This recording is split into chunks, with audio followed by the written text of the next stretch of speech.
Hey, what's good, fam? I hope your Thanksgiving was amazing. The holiday got you rested and ready for the week. I know it did for me. All right, Thanksgiving Day. A man sat down with us, took time out of the holiday, and we had a great conversation. That man is Sinn Bodhi. Ooh, buddy. Get your beverages, get your positive attitude on. This was a fun one, man. What a cool guy. Can't wait to do this in person with him. But until then, enjoy. And always remember 3, 2, 1. That's a knockout. 3, 2, 1, yeah, that's a knockout. They call me kamikaze, put you in heaven's lobby. All gas, no brakes, you can never stop me. Nah, no, you can never stop me. Yeah, cause I'm the power slap king. Slap some, baby! Hey, what's good, fam? We got a legend in the building, Sinn Bodhi. How are you, brother? I'm good. How are you? Thanks for having me. Yeah, absolutely. Hey, well, if we're ready, we'll get into it. All right. All right, everybody. Welcome to Slap Son. We got the man in the building. Grab your darts, your makeup, throw some stuff on this man's back, make your lips look a little redder. It don't matter. Hey, Pennywise, I got the real clown, son. Everybody give it up for Sinn Bodhi. How are you, sir? How are you? How are you? Doing very well, very well. Well, man, Happy Thanksgiving. I know we happy Thanksgiving. Yeah, for those that are watching or listening, it's Thanksgiving today, and we carved out some time to talk about the fight game and whatever. So I really appreciate it, man. You're welcome. You're welcome. I'm still wearing my man purse. I got home from Thanksgiving lunch, and I was just fixing the gate. I realized my gate was a little bit wonky, and so I did that, and I jumped on here right in the nick of time because I'm not ever going to be late. So there you go. So I didn't even have any time to take off my man purse, and here I am, ready for action. No, no, man, I love it, man. I love it. Yeah, I just my wife asked where I was going. I said, "Oh, I forgot something." So we're both doing our thing today. Understood. I had a few of my friends up from Vegas. My wife and I live in on the edge of Death Valley, about an hour out of Vegas. So my usual MO is for Christmas or for Thanksgiving and stuff like that. I'll kind of have. Because I'm so used to being such a traveled guy. Like when I lived in Florida for WWE, Yeah. 50 hours away from my parents and my family. So I just got into the habit of like anybody that's kind of a solo act, like they're far away from home or whatever, like, oh, we'll just, come over to my place for Christmas or Thanksgiving or whatever. So that's kind of been like a tradition that I would do. So, at WWE, it would always be like the guys like Sheamus or Zeke Jackson or different guys that were like, Drew McIntyre, that were just, their family was overseas across the pond. So I would just come over to my house and we'll eat some pizza for Christmas or whatever the case is. And yeah, so we had a friend of mine, Chip, Rip, and Tim. Tim is a film director. Chip is a handyman slash, I think, wizard. And Rip Rogers is the guy that trained Batista, Brock Lesnar, John Cena. Just the list goes on. It's easier to list the guys that he did not train. And he's old school dude. Randy Orton, he trained Randy Orton. Lots of guys. So had casino Thanksgiving lunch with them and my wife and of course Granny. Can't have Thanksgiving dinner at a casino without the mother-in-law. So there you go. No. That's bad juju, man. You can't. That's right. And then I zipped home, and here we are.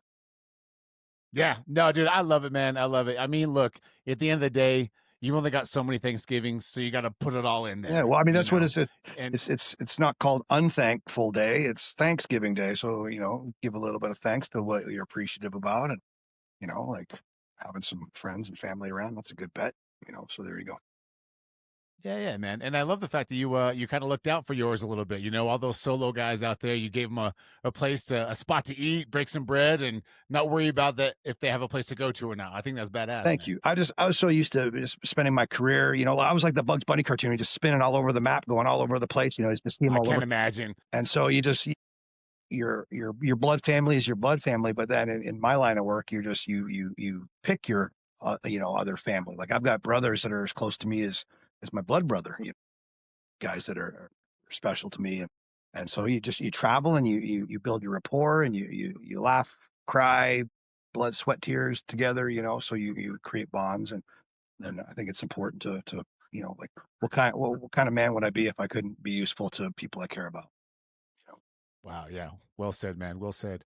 Don't you think that's part of just the heart? Not I don't want to say hardship, brother, but isn't that what makes you find out if you're built for that world or not is all the travel. I mean, bro, if you don't know how to adapt in certain situations, it's gonna break you, right? Sure, yeah. I mean, there's kind of a funny saying like, um, like I'll wrestle for you for free. You're paying for the other 23 and a half hours of the day. So and I like honestly, I like traveling. But pro wrestling has allowed me to see, and now Power Slap has allowed me to see parts of the world I've never been to. Seeing cool things, meeting cool people, visiting cool places. So in all my travels, I had never been to Abu Dhabi or Riyadh. So thank you for Power Slap for bringing me there and seeing that and experiencing that. But I mean, yeah, traveling and like having fun wrestling matches with fun wrestlers, that's great. But entertaining new fans, seeing new things with your own eyes, like, seeing everything from Stonehenge to the Statue of Liberty to Niagara Falls to deserts to oceans to, winterous caverns and mountains. And, I've driven through the Rocky Mountains and I've ridden horses on beaches and ridden motorcycles through deserts and done all sorts of silly stuff. And I contributed to my work. It allowed me to do that. So I think, if I took a photo of, something I just saw in Riyadh or, like Stonehenge or something, if I took a photo and I send it to you, if I DM'd it to you, you'd be like, oh, that's neat. All these fancy phones that could take all these fancy high def pictures. It just doesn't do life justice. Like to see it with your own eyes.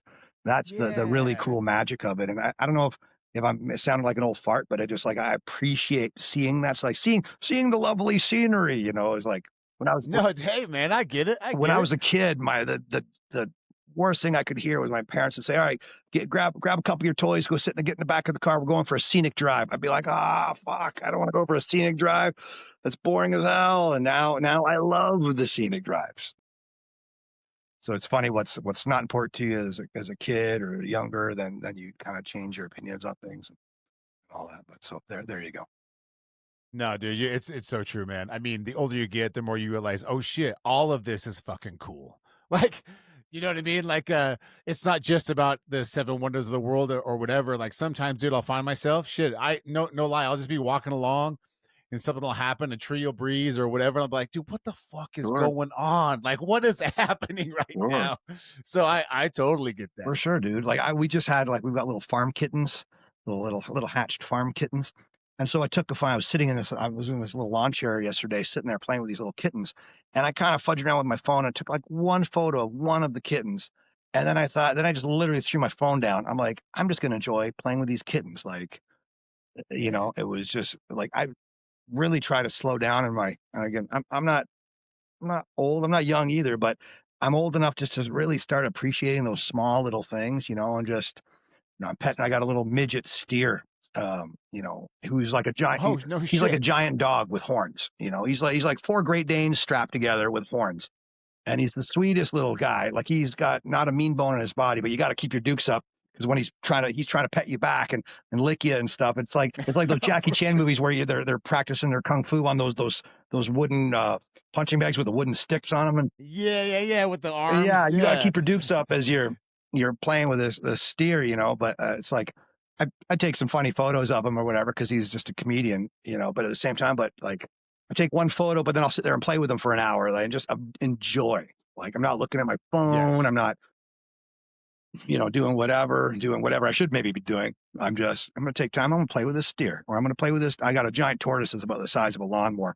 And I'll sit there and play with him. And my dogs think he's kind of he's like, what kind of fucked up dog is that? I don't know what it is. He's like Switzerland with all the other dogs. He gets along with everybody. And so I'll just sit there and play with them and whatever. Or like I'll run around. I'm kissing chickens and ducks and turkeys in my backyard or whatever as I run around, like, fixing up, a fence or building a chicken coop or whatever. Like in all of my silly, crazy chaos and fun adventures here on planet Earth, nothing comes closest to peace within the chaos than me just being in my backyard surrounded by all those critters. Like I can't explain. That might sound silly, but I just can't explain it.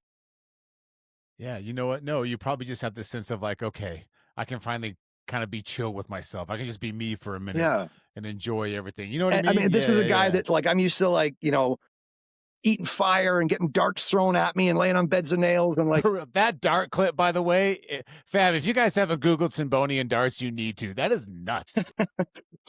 just doing all that stuff. And like, it's funny, like to maybe let's talk about PowerSlap for 5 seconds. And like all the guys that know me, Okay. you're right. All the guys that know me, and girls that I brought in from PowerSlap that know me from pro wrestling, like hence the pro wrestlers, they all kind of giggle. They're like, "Oh yeah, we see you in your suit walking around, pretending to be an adult, pretending to be a responsible adult. We know you're a psycho. Like, quit pretending to be an adult or whatever." And we just all giggle about it and stuff. And like when I talk to, like the Franks and the Ericas and the Justins and the Hunters and the Danas and so forth, they like. I mean, I guess they see this, right? So this isn't a. I can't put a Scooby-Doo disguise on and hide all this shenanigans. No. It's too much work. Right. But all the other guys, like they're like I literally had Ziggy Dice on the phone the other day, and he's just like, "Do they know what kind of a psychopath you really are?" I'm like, "I hope not. I don't know. I don't think so. I think I've only shown them like the corporate side of like in wrestling speak, I would be part of the office and not part of the talent pool." Yeah. So where I'm used to being one of the boys, so like I think that really relates well with PowerSlap because Justin and I are relatively new on the scene. Justin's brand new on the scene, and I've been here for going on 8-9 months, and so like I think like Justin is more and to answer this is probably to maybe preemptively answer some post Erica questions. Like I think Justin is going to kind of be more of the administration, and I'll be more hands on with the talent and really doing more of that recruiting and stuff. So essentially, I think you can look at Justin and I as sort of a newfound tag team. We're there to help with the backstage stuff and the talent and everything, and just between us to do all the stuff that helps out the big wigs, helps out the Franks and the Danas and the Hunters, making all their $1 billion decisions every 5 seconds and making sure the talent is ready and good to go and questions answered, T's are crossed and I's are dotted and all that jazz. Yeah, absolutely, man. I think people appreciate the recruitment process and the vetting process, but I don't think they actually know what goes on. So for Frank and Dana and all them to have you and Justin around to sort of make this a smoother process, because you're getting to the point now where you can submit an application. I'm sure it will get reviewed or whatever, but very soon it's all going to have to be a network, man. And you guys are going to be that. You're building that, which is crazy. They brought me on to grow this product. Like, I mean, again, in that very first meeting with all of those guys, they said like, this is, it's third year, it's in its infancy and it's growing exponentially. And we want to grow it even bigger and faster and crazier. And, so I guess it was, Dana's idea to like, hey, let's look into this. Let's dip into the talent pool in pro wrestling because there's these guys crazy and girls crazy enough to jump off of ladders and tables on the regular and mostly probably for peanuts, every to be weekend. Honest. And they're going to be fun to watch. They're going to be fun on the microphone. They're going to be, good at stepping up to the table, stepping up to the plate. So then their next question was like, well, who do we know that knows that industry in and out and who's, old enough to be a savvy coach and a producer, but young enough that is a player coach and is constantly still up in the thick of it. And like I wrestle every weekend. I'm not so over the hill where like I can get down with the young cat still in the ring, which makes me very player coach. Like I understand what the young guys are going through, and I also appreciate what the old school guys are thinking. So like I'm very at PowerSlap or in pro wrestling or anything. Like I'm halfway between. I'm like that Jeet Kune Do, that malleable water in between old school and new school. Yes, sir. Like I've wrestled all those dudes from the '80s, but I'm young enough where I can get down with the young guys still. So when I'm on these shows, I can see a really great performer and go, that guy will get killed on PowerSlap. Or this guy, he's maybe not such a great performer, but he's got a wicked heart. He's got fight in him. He's got a jaw. He's got a hand. Like I've done enough, as we would say, like shoot stuff and work stuff, in wrestling speak to kind of know the difference and who would be good at what. And I like to think I'm picking some pretty good ponies to bet on, and bringing in some interesting talent. Man. And so I think you absolutely. Go ahead, sorry. Oh no, there's a bit of a delay. So I don't absolutely have. Yeah, there's a little bit of a delay, so I don't mean to cut you off. If I do, just drop kick me through the computer screen. Nah, dude, you're good. I was just gonna say I was just validating that you definitely have. I mean, I mean, Haley went out the way she probably didn't, was looking for at her last match, but Haley brought the eyeballs, entertainment, stunt. I mean, come on now. Juicy, Dante, juicy. Juicy. I mean, Jordan to Oasis, see a man, you know. to see a man Juicy size roll and pose at the end. I mean, come on, man, come on now. No, And Juicy Zicky, is the creature of magic for sure. My gosh, and I got introduced to Zicky Dice on the toilet, man, in the Middle East. Yeah. So the job is going well. It's been fun to watch and they're not just talk. They get up there and do their thing, man. The funny thing about pro wrestlers is, like, we were just having Thanksgiving lunch with Rip Rogers and some of the other guys. So one was a Hollywood producer and one was like a fix-it guy. I wish I could, on a side note, I wish I could do all that stuff. Like, I grew up on a ranch and I was just a little asshole kid. I didn't pay attention to a lot of that stuff. And I spent most of my life in the city. And when I moved out back to the country, I'm like, it was a bit of a rude awakening. Go, fuck, I wish I mean, my buddy, he could build a car, he could build a house, he could install a toilet and fix a water heater, do all this. I wish I could do all that stuff. I'm more of a breaker than a builder. So, and again, like, I get that. Hey, you want me to destroy that steel chair with my head? No problem. You want me to get by some of the bed of nails? No problem. Could I build you a bed of nails? Maybe now I could, but otherwise I'd call my fix-it guy to, like, build. Hey, could you build me a bed of nails? Right, that's right. But yeah, just I love it, silly stuff. But I don't even know where we're going with that. I still got. No, you're good. I was just talking about how the talent's coming in. You guys are really groundbreaking that for this because it is growing so fast, and I feel like we're getting to the point where, the ultimate goal for these guys and gals is to make it to the show, Sure. right? Like they want to be whatever they can be in the sport. Having said that, it is a really cool option and a really viable option to grow some fame over here, get some experience over here, and cross that shit over and just be everywhere. For sure. And so that's what I was going to say too, is like what you just touched on is the self-merit versus the merit of, a wrestling promoter deciding, hey, you're going to be the next champion, or you're going to be this, or, so, like, whatever athletic efforts you put in, whatever creative efforts you put in, at the end of the day in pro wrestling, and I'm not shitting on pro wrestling. I love pro wrestling. I say this with all due respect, but as hard as you train, as much as you become a student of the game and learn all the ins and outs of the psychology of it and all that stuff, at the end of the day, the promoter decides, who's going to win and all that kind of stuff or whatever. And the wrestlers are just sort of stuck in that, because there's some wrestlers that are top guys that couldn't fight their way out of a wet paper bag. And then there's other guys that are undercard guys that are stone cold killers. So wrestling is so inaccurate in who is, and some are the other way around. Like, I'm not saying everybody, I'm just saying it's just you just never know, some wrestler you might really like. It's out of your hands. Right. And some wrestler you might really like, real life, couldn't get it done. And then some other wrestler you think is silly or whatever is a badass in real life, but you'd never know because they're playing a character, they're, hey, we want you to do this. This is what you're doing. Versus the catnip of PowerSlap, where you're not asking Triple H or Tony Khan or any promoter what they want from you. You get to do you. If you win, you win. So that is big time catnip for a pro wrestler. Again, like I was talking to the Slap News guys, and I was saying, like, I mean, not Chuck Norris or anything, but if I had a nickel for every time I laid down for a dude that couldn't lace my boots, I have a fuck ton of nickels, so that's what pro wrestling is. It's certainly hard hitting, and people don't realize, like, they think it's fake. It's not, it's fixed. So, like, yeah, and there is a difference. There is a big time difference. I mean, the injuries are real. The time away from your family's real. That concrete is real. Those steel chairs are real. A potato is real. You have somebody like Jacob Fatu accidentally super kick you or punch you in the face. You feel it, and that's actually a shitty example because as dangerous and as scary as he is, he's a super great wrestler and a good dude.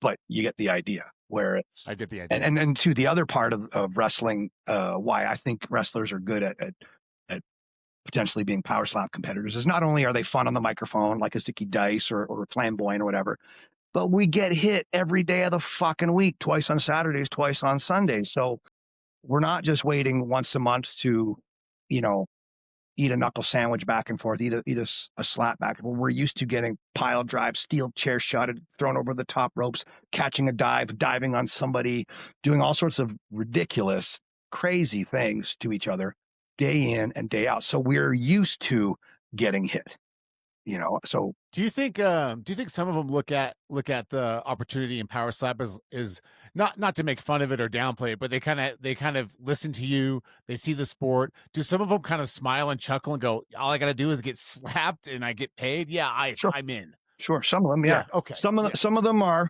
trepidatious. Some of them are good to go and need no convincing whatsoever. Sure. Some look at it as a financial opportunity. Some look at it as a brand opportunity. Some look at it as maybe a side destination towards maybe a WWE goal or whatever. So everybody has their own different things. Again, I was saying it yesterday on the Slap News. I said it last week when I was in the office, like with Frank and all those guys. I said, I'm always, every meeting, I'm going to bug you guys to volunteer me competing. I'll just, because I'm out of the age bracket. I said, I'll put my money where my mouth is. On my kids, on my daughter's life, I would do it in a heartbeat. And I would go against anybody in any weight class. I don't care who it is. And not that I'm Chuck Norris and not that I'm Superman, not that I'd win or lose, but I would go against Juicy or Dumpling or Trujillo or Babyface or Wolverine, anybody they wanted. I would go into it without a hesitation, because these guys and girls trust me to book them on something that is, it's big boy, big girl time. There's nothing fluffy about Power Slap. It's for badasses only. And so I would put my money where my mouth is, because like I wouldn't teach you a wrestling move that I wouldn't want to either do or take in a match. So yeah, that's powerful, man. So like, I mean, and then too, like I don't get paid any more or less on who I bring in or do not bring in. As long as I, bring in good talent, that's it. Like I'm not getting any certain peaks or perks or whatever on any certain person. No, you just find them, and then it's kind of up to them. Right. So having said that, I would do that, just to put my money where my mouth is, and just, I mean, when I first arrived on the scene, I was expecting some love and some hate, which I got both, and I'm happy to put my money where my mouth is and bring in good talent and be helpful to that talent and be helpful to the office and bridge the gap between the talent and the office. And also too, I was expecting there would be some love and some hate with the wrestlers, not just the Power Slap, community or the slap community. But I mean, I've had other wrestlers say like, why would you want to do that? Why would you get slapped? Sure.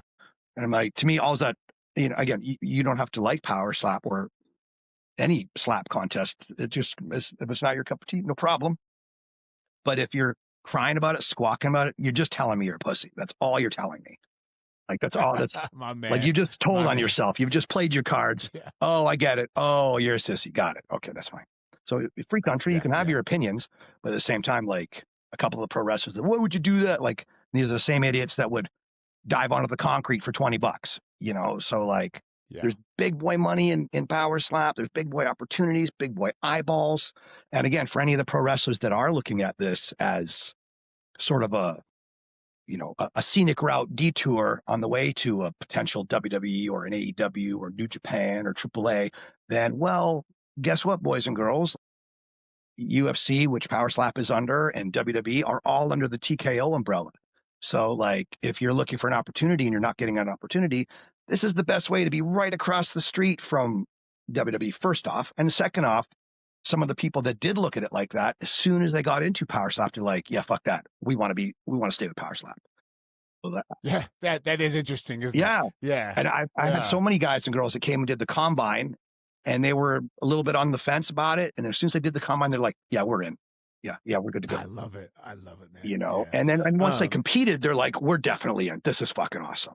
And I feel the same. Like I was hooked. I am hooked, No, it's crazy, dude. I went to Power Slap 8 because I knew who Paige Van Zant was. So that's the only reason why, I took my boy, and we got out of there. And that's the whole reason why we're in this podcast shit, man, is we got out of there and me and my kid were like, what was that? Sure. That was awesome. Sure. It was so much fun. And until people, have that experience, I kind of feel like, you shouldn't be on either side of the fence because you've never really seen it. Well, You know what I I mean? mean, But it's so much fun. PowerSlap or wrestling or anything. People and assholes, right? They've all got opinions, so that's fine. No problem. Like I laugh sometimes when I read compliments and insults. Sometimes the compliments are dumber than the insults, to be honest.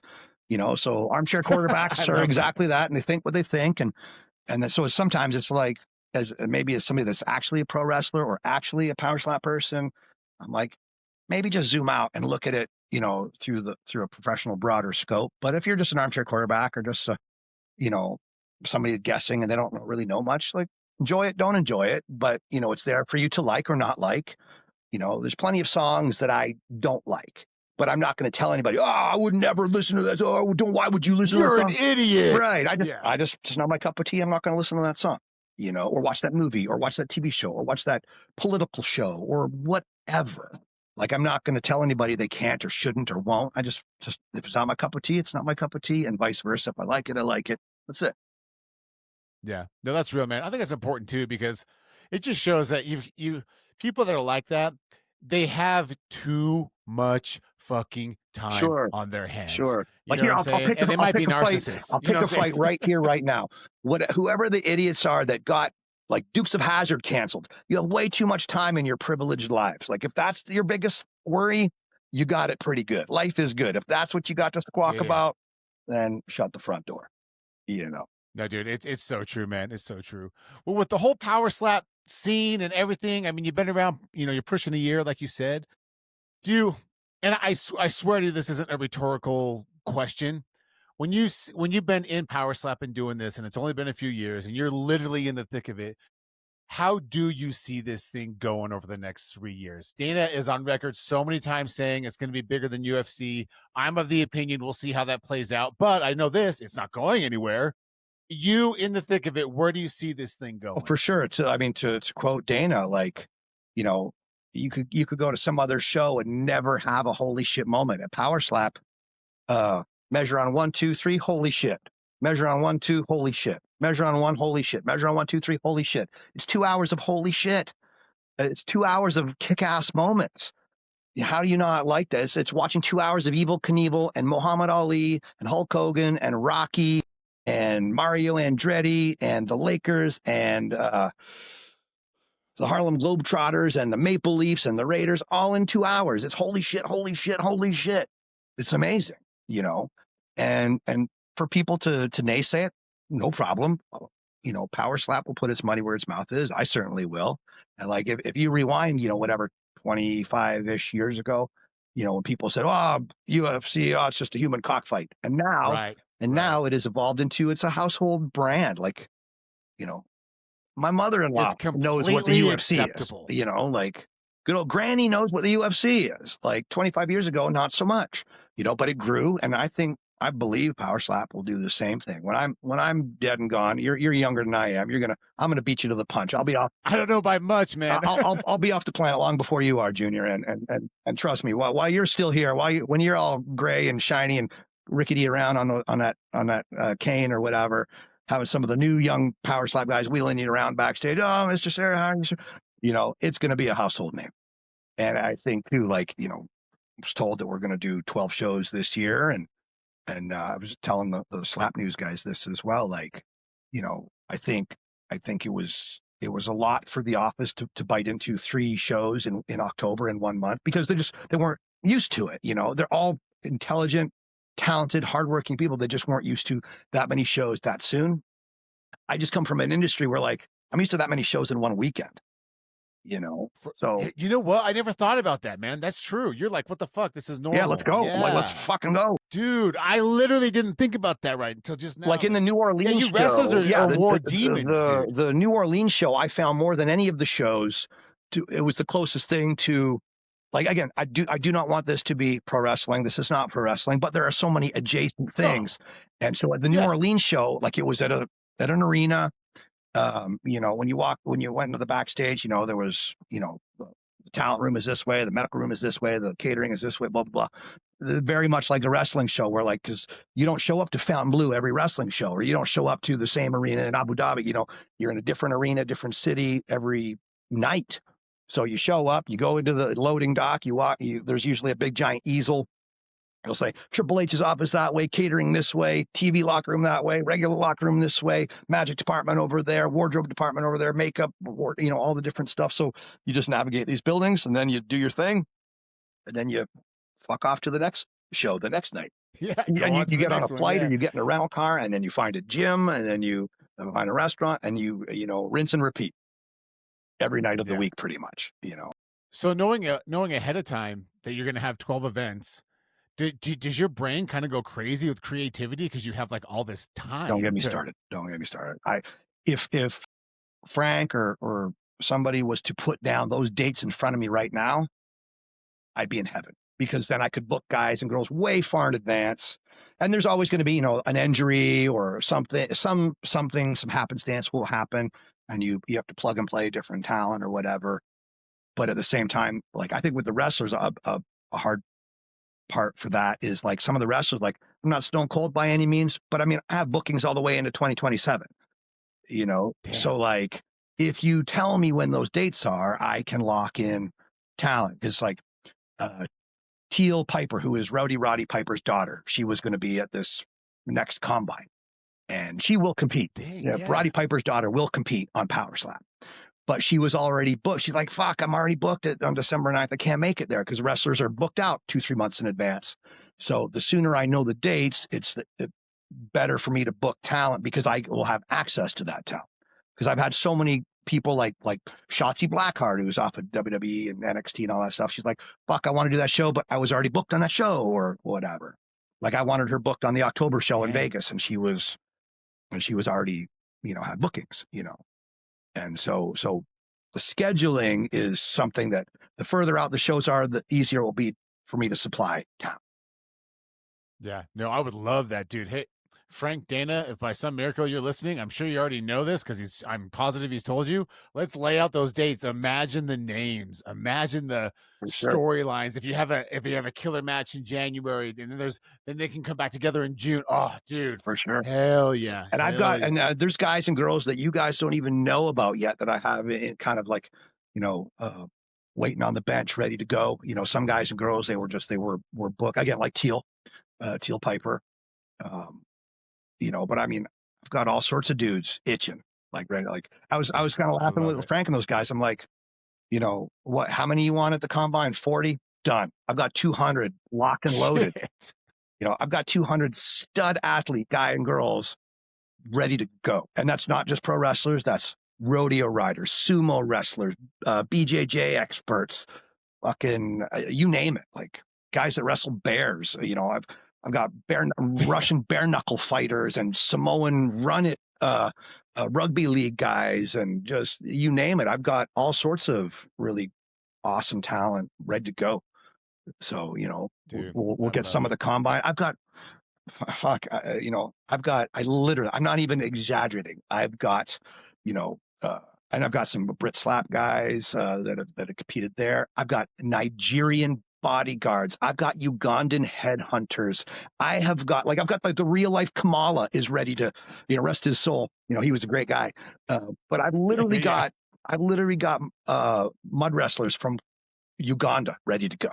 I've got Nigerian soldiers ready to go. You know, again, Japanese sumo wrestlers, Russian bare knuckle fighters, you name it. I'm like that first combine that I booked. I looked at Dana and Frank and I'm like, I brought you the circus, boys. And they're like, fucking hey, you did. They're like, God dang. Yes, sir. You sure did. You know? And dude, that's awesome. I love that, man. I still laugh. Like it was a Hunter, who was a great dude. Oh, they're all great dudes. Like I love working for all of them. They're all so great. And Hunter, we were at a talent meeting one time and I'm showing them, you know, 100 plus people. And so I said to him before the meeting, you know, a couple weeks before the meeting, I said, how many people do you want to see in this meeting? He goes, I don't know, 100. So I brought him over 100. And he goes, holy shit, you brought me 100. I'm like, yeah, that's what you ask and ye shall receive, motherfucker. And he just kind of giggled. And I was just like, what? And he goes, He goes, I mean this with no insult. He goes, but how is it that the guy with the, covered in tattoos and the circus freak guy, how is he so responsible and like he's on time, he's polite, he's does exactly what I'm asking him to do, he's just giggling. I'm like, I mean, I suppose, what'd you expect? Like you're going to thaw me out of a brick of ice and I would just be some asshole caveman or something, like you hired me for a job, I'm going to do that job, I don't phone anything in. I'm going to give you 1,000%. That's how that's going to go. I love that story, man. I love that. Look, just because the circus comes to town, there's work to get it there. Sure. Come on now. Sure. There's work to get Sure. it there. But dude, you've done in such a short amount of time. You can already see your impact. You can see. I love that you're smiling about it. I love that your energy is great about it. And I love, dude, that you have a head on your shoulders about it, though. Meaning, okay, that guy might show here, but he may not show out. This guy might show out, but he may not show here. Sure. And I love that it's all coming together very well. And Sinn Bodhi, man, I just want to say, thank you so much for coming on, man. Oh, dude, my pleasure, bro. Like I've got many like really great coaches that I've had in my life, between martial arts coaches, pro wrestling coaches, but my mentor is Jake the Snake Roberts. He's one of my best pals. And he would to steal one of his lines, and this was kind of one of the reasons. And knock on wood, I'm not going to toot my own horn. I'm great at tooting other people's horns, not great at tooting my own horn. But I will take a very good compliment with him. Is he would always say, "I know talent. I know how to cultivate talent. I know how to make talent. And you're in my car riding with me and learning under me because you are talented. And I'm going to teach you everything I fucking know. And then you're going to combo platter that with all the things you learn elsewhere." So as I see these guys and girls, like, again, there's wonderful pro wrestlers that are super entertaining and athletic that I like a lot. I would never book them on this because they would get destroyed. And then other ones, I'm like, absolutely, they'd be wonderful at it. So just sizing it up, seeing these people, like who's got a chin, who's got a hand, but also who's got dog in the fight. We could teach you how to lift a weight. We could teach you technique. We cannot teach you heart. I'll put over, for any of his ups and downs or whatever. I think, like a KO Chris, he's got heart, I think at that last fight when his sister, she got clobbered. I think that took the wind out of his sails. Like he wasn't in it. Like I could just see, I'm looking at his face. And again, to use a Jake the Snake quote, there's a silly term you hear ad nauseum in pro wrestling, is wrestling psychology. There's no fucking such thing. There's only psychology applied to wrestling, or applied to the fight game, or applied to marketing, or applied to whatever industry you're in. Like if like look how you're sitting listening to me. You're nodding your head, you're leaning into your microphone. That tells me you're buying my bullshit. If you were sitting back, crossing your arms, looking at the door, looking away, those are all psychological tells that you would not be interested. So there's physical tells to see this fighter, he's beat himself. Like I remember Big Zach, who I think is a great kid, big super heavyweight Zach, and against Ro Montana. And I talked to him about it. He was just like, "You're right. How you read my fucking mind. Holy shit." Like we were talking at an after party, and I was saying, like, when you and Ro went in there with each other, you beat yourself. Ro didn't beat you. You beat you. And he goes, he dog tilted his head at me. He goes, "Come again?" And I said, "You were thinking in your head, you're built like a brick shit house. You're training, you're hitting those pads hard. You got a neck as thick as my fucking quads, put together, like nobody's moving you. And when you didn't knock out Ro in that first slap, that mind fucked you. And that took all of your confidence away. And you're like, fuck, I never planned any more than that. I just thought I'd knock the guy out in my first shot. And I never strategized, plotted, planned anything past that." He goes, "Yeah, that's exactly right." And he goes, "And when Ro ate your shot and took it with a smile, and like his return fire wasn't amazing, it wasn't bad, it wasn't great, but still, like, he wasn't sure, and he was just overthinking, and it was just to his undoing." He's like, "That's exactly what I was fucking thinking." I'm like, "I know, motherfucker. That's why I am in this job and you are in that job, because you're big, strong, and young, and I am old and sneaky. Like you are, you're, a Jedi in the making. Well, you're talking to fucking Yoda, like." Yeah, so I mean, they didn't hire me for my award-winning good looks. They hired me, to pick fighters for them, pick competitors. So I know that, and too, as a competitor, as a martial artist, as a pro wrestler, as a promoter, as a booker and a producer, I know all the trials and tribulations, all the bullshit that they go through, all the second guessing, all the wondering and waiting. Are they going to book me? Did I do something wrong? Did I do something great? Do they like me? Do they hate me? What's this? What's that? I know all those things. I've been through it all. Like as a pro wrestler, as a player coach, I make a decent coach and a producer because I made all the fucking mistakes. I probably walked into 1,000 rooms and said something stupid and buried myself and had no clue I did it at the time. And you learn from those mistakes. Or like when you see a guy, I won't embarrass anybody by saying names, but there's already even been guys at PowerSlap. They'd run their yap about something they didn't like. It's just like, you're a grown ass person. You can do whatever you want, but realize they're, higher up decision makers, they've got eyes and ears, and what you say, you have free speech. You can say what you want, but at the same time, that doesn't mean that somebody else can't get mad or happy or flattered or pissed off or butthurt at what you say. So if you want to work for somebody, probably don't shit where you eat, and that's so true. Anything. I don't care if you want to be a lawyer, stripper, astronaut, pro wrestler, fire truck, driver, whatever, Uber, Lyft, whatever, and probably don't poop where you eat, and they're like, I was just venting. I'm like, I get it, but you gotta zoom out and kind of look at the forest of the trees and see what's up. And I don't mean anything about politics. I don't mean that about kissing ass or any of that kind of stuff. I just simply mean be somebody that somebody else wants to work with, Right. Right. And they're like, know that you're actually on a team that's trying to build you up. Yeah. Right. And I mean, there's a lot of guys and girls that would kill for some of these spots, so like once you get a spot, I think, it's very rock star mentality to think, oh, this money's never going to stop or this opportunity is never going to stop. Like I'm pretty sure MC Hammer thought the money was going to come in forever when he bought a house that had a convertible roof on it. He pretty much bought the Sky Dome for a house, and then he's like, wait a second. Yeah. The tours aren't coming in the way they used to. The album sales aren't coming in the way they're like, what the fuck? So just whether you're a PowerSlap competitor or whatever you are, just play yourself smart. There's enough enemies on the playing field. Don't be an enemy to yourself. Be productive for yourself and check that ego, do the work, handle your business.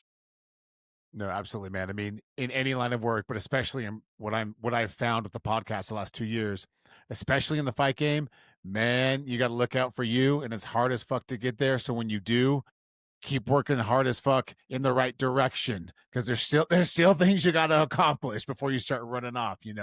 Everyone thinks that you got to be Conor McGregor instantly, and it's just like, no, man, he was champ before he became, or he had some proof in the pudding, is what I'm saying. Sure. Yeah. You mentioned Conor McGregor, and like again, another like I am a student of the game, and I'm not talking about PowerSlap. I'm not talking about pro wrestling. I'm talking about life.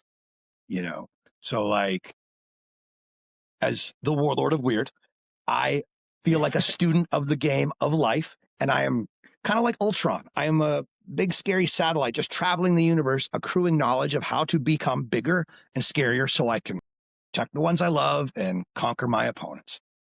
So going back to Conor McGregor, I love the line where he said, I'd never eat with anybody I wouldn't starve with. That's so good. Great, food for thought. And like, so all these guys, especially these guys and girls that, that trusted me at the beginning, because I'm a pro wrestler. That pretty much makes me an athletic used car salesman.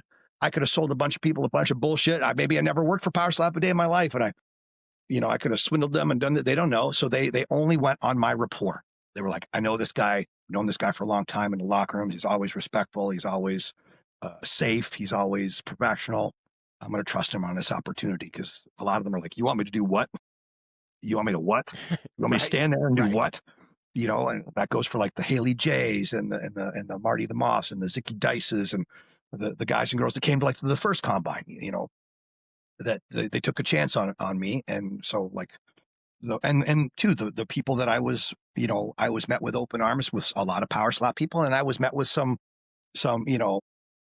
dukes up with others. And since then I've built nothing but great rapport with people that, we earned each other's respect. Like I was just kind of joking with the Slap News guys. Like No Love was the first guy. I think No Love and King Ryan there.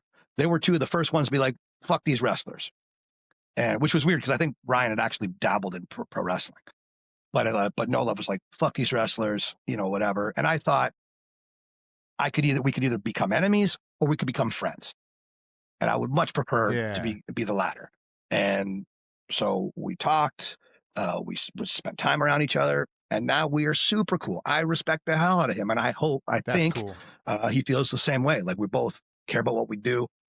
I'd like to think we're both talented in what we do. We both are passionate. We're both thinkers, so we really related on a lot of different levels, and same with Ryan. Like, I was very complimentary to Ryan. I could have easily, been a dickhead, and it's not my cup of tea. It's not my MO. I want to believe getting more with sugar than more with vinegar or gasoline. Yeah. And ironically, coming from the guy that can drink boiling water and thumbtacks, I'd much rather. I'd rather not pour boiling water or gasoline on somebody. I'd rather pull a Def Leppard and pour some sugar on them, and find a way to become. My dad is a martial artist, and he was always in karate, full contact karate tournaments. And when I was a kid, he was a ranked fighter in Canada and the States and so forth. And he would always tell me as a kid, he said, it's much easier to destroy than it is to create. Because any idiot can get to fuck you in 1 second. But to learn how to become friends, to appreciate each other, for example, you and I we could take all day at the beach building a sandcastle together. We could kick it over in 2 seconds. So it's much harder to be kind and creative. It takes a lot more effort, but it's a lot more rewarding too. And again, certainly wasn't all me. It takes two to tango. So me and Ryan had awesome conversations. Me and KO Chris would text, or me and Manny, or the Butcher, or Kionis, or Babyface, or so many guys and girls. I would spend time getting to know them and put myself out there to be available to them for what they needed, and build a rapport and a trust, and put my money where my mouth is, and deliver on stuff that they would need, and explain what they needed or what have you. So now they're like, yeah, we like that guy. Yeah, he's there for us, as opposed to who's this guy? What does he want? Right. I want to see these guys be successful. No, I think everyone, there's always, people here and there, but just from what I know of you, what I've heard of you, and now talking with you, there's nothing but that sense that's coming from you, man. There's nothing but that energy that's coming from you. So I would say you're doing everyone's excited. I think everyone is really tuning in to what you're doing and the team's doing, Erica, of course, maybe has moved on. So it's more Justin and yourself, and it's showing. It's awesome. And we're here for it, man. We're here for it. And then I'm excited to see what you come up with. And I pray they lay out those 12 dates for you, man, because to watch you work your magic would be incredible. Oh, dude, I would love it. I wouldn't be stressed out about that at all. I would enjoy it. If Frank came to me tomorrow and said, fill up 50 dates, I'd say, yes, boss, no problem. Let alone 12 dates, let alone 24 dates. I'd be like, yes, sir, I'm on it. I love it.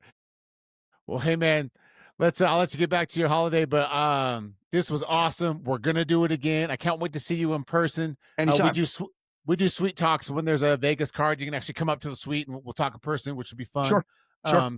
But yeah, man, thanks again so much. And I'll bring my bed of nails. We could party. Yeah, hell yeah, dude. I'll bring some gasoline. We can drink it. You know what I'm saying? That's it. You bring the gas, I'll bring the thumbtacks. I'll see you in the suite. Yeah, hell yeah. All right, man. Thanks again, brother. We'll hang out for a minute while this bitch uploads. Yes, sir. Okay, thanks, man. Thank you.